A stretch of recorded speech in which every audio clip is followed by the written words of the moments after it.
സംസാരങ്ങൾ ഏറെ ഇഷ്ടമായിരുന്നു എനിക്ക്. എന്നാൽ ഒരിറ്റ വെള്ളം വെറുക്കാതെയായിരുന്നു എന്റെ മരണം. ഇനി നിങ്ങൾക്ക് മനസ്സിലായില്ലേ? ഞാനാണ് ഇന്ത്യയുടെ മകൾ നിങ്ങൾ വിശേഷിപ്പിക്കുന്ന നിർഭയ. പക്ഷെ എനിക്ക് ശേഷം ഇനി എത്രയെത്ര നിർഭയമാർ.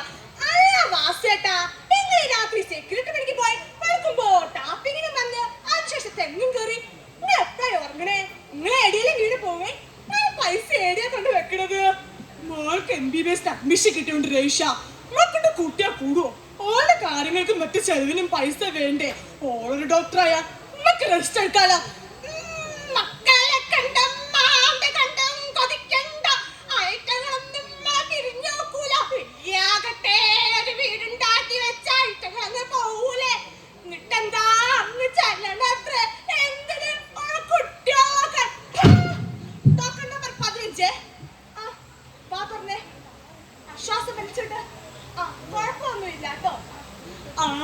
സാറേ, എന്റെ മോള് ഇന്നലെ ഡോക്ടറാ. ഒന്ന് കൊൽക്കട്ടയില് കേറിയുള്ളൂ.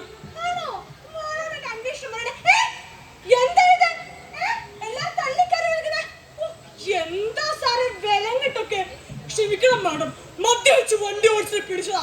ഭാഷ കൊണ്ട് ഭയങ്കര തണ്ട. മാഡം ഒന്ന് വേഗം മെഡിക്കൽ എടുത്തല്ല. അയാളെ വിലങ്ങായിരിക്കും, ഞാൻ നോക്കിക്കോളാം. എന്താ മാഷേ, നിങ്ങൾക്ക് മാതൃകയെ കാണിക്കേണ്ടത്?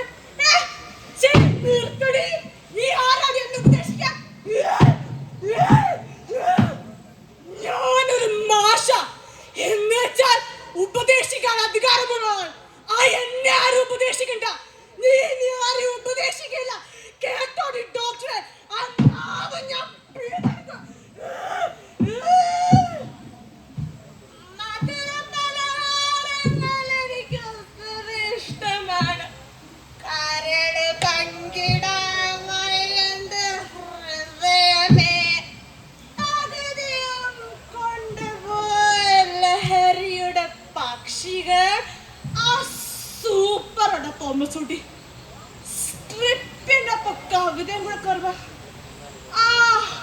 മതി ചെയ്താ നിനക്ക് പേഷ്യന്റുകളല്ലേ, റൗണ്ട്സിന് പോകേണ്ടതല്ലേ?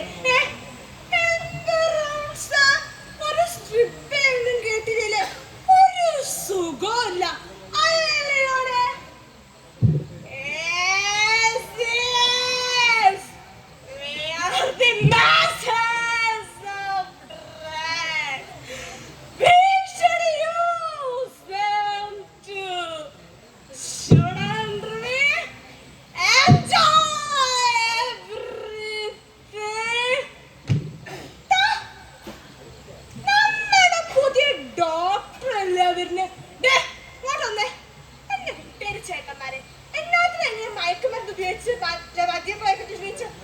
ജീവിതം നശിപ്പിക്കുന്നത് നമ്മുടെ ഡോക്ടർമാരല്ലേ, ശുശ്രൂഷകരല്ലേ?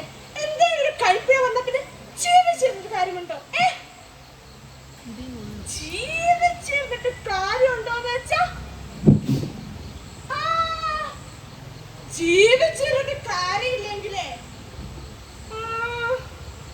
എങ്ങനെയാ പോലീസാ നമുക്ക് തീർക്കാതെ? നമുക്ക് നമ്മുടെ സേട്ടൂടെ ടീമിനെ അങ്ങ് വിളിക്കാം. സെമിനാർ ഹാളിൽ ഇരുന്നാണ് പഠിത്തം. ഇങ്ങനെ പഠിച്ചോണ്ടിരുന്നാ മതിയോ?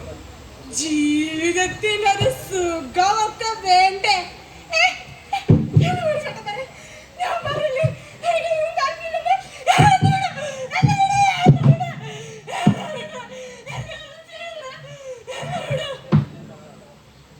നിനക്ക് താല്പര്യമില്ലെങ്കിലേ ഞങ്ങൾക്ക് താല്പര്യം.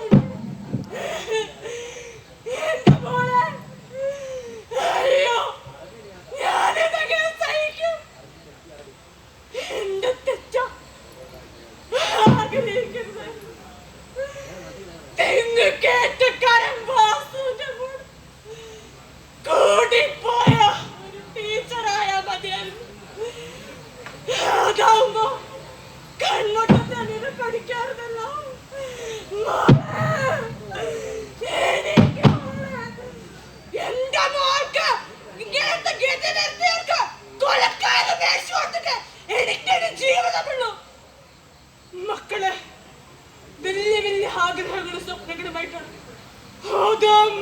സൗദാക്കണം.